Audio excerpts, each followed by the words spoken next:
नमस्कार दोस्तों, आप सभी ने भी लूना चमानी के बारे में ज़रूर सुना होगा। मलिक मोहब्बत जैसी की अमर कृति पद्मावत में कई जगहों पर लूना चमानी का नाम है।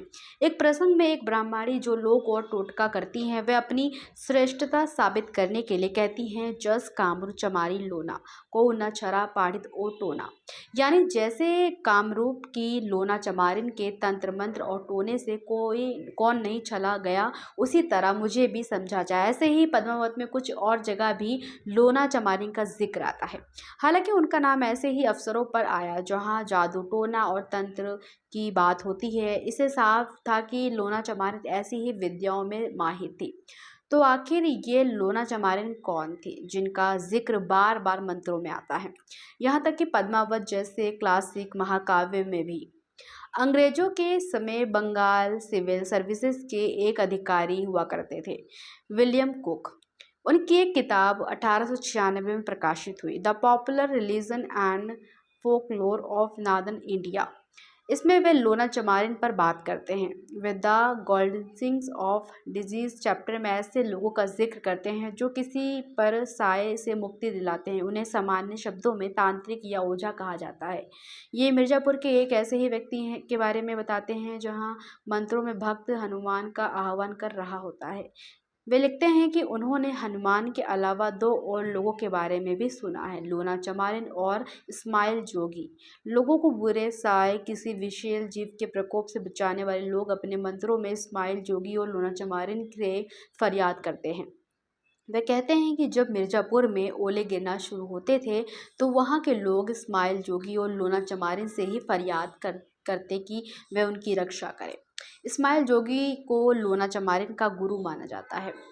इसकी वजह शायद ये रही होगी कि तंत्र विद्या जैसी साधनाएं कोई उच्च कुल का व्यक्ति दलित जाति के किसी व्यक्ति को क्यों सिखाएगा।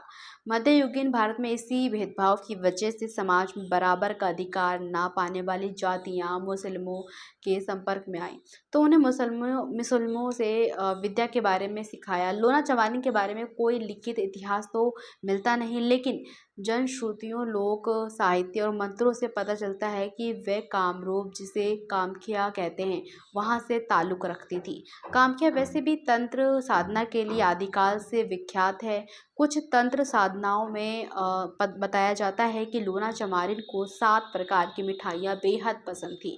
इसी वजह से तंत्र साधना से काम पूरा होने के बाद व्यक्ति को हिरासत दी जाती है कि वह किसी निर्जन स्थल पर 7 प्रकार की मिठाइयों को रख दे।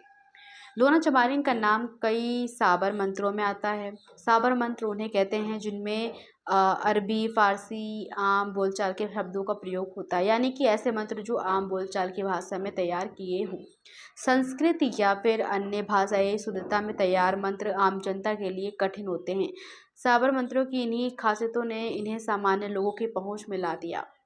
जगह जगह छोटे छोटे मामलों में लोग इनका प्रयोग करने लगे। कितना असर है इनका, ये तो विश्वास का मामला है या असर का।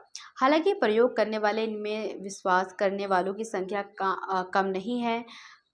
लोक साहित्य को तलाशते तो उनमें लोना चमारिन का जिक्र पंजाब के अमृतसर में दलित जाति की महिला के तौर पर भी आता है, जो बड़ी जादूगरनी के तौर पर विख्यात है। एक अन्य लोना चमारिन का जिक्र राजस्थान के ददरेवा में रहने वाली महिला के तौर पर आता है।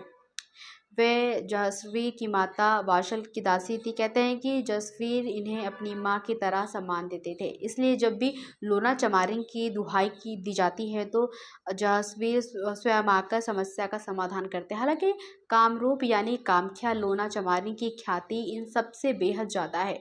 उनका ये जिक्र आता है कि साबर मंत्रों में वशीकरण, भूत प्रेत से रक्षा, आदमखोर जानवरों से रक्षा, विषैले जीवों से रक्षा के तमाम प्रसंग भी तांत्रिक जो मंत्र होते हैं उनमें लोना चमारिन का नाम होता है। हालांकि इतनी सिद्ध प्राप्ति करने वाली लोना चमारिन को किसी सिद्धि स्त्री का दर्जा सामान्य तौर पर नहीं दिया गया है।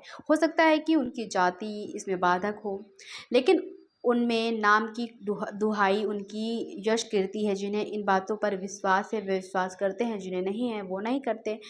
ये उस तरह की किसी भी साधना का प्रसंग को झुठला देते हैं। खैर, आपको ये जानकारी कैसे लगी हमें कमेंट सेक्शन में ज़रूर बताइएगा।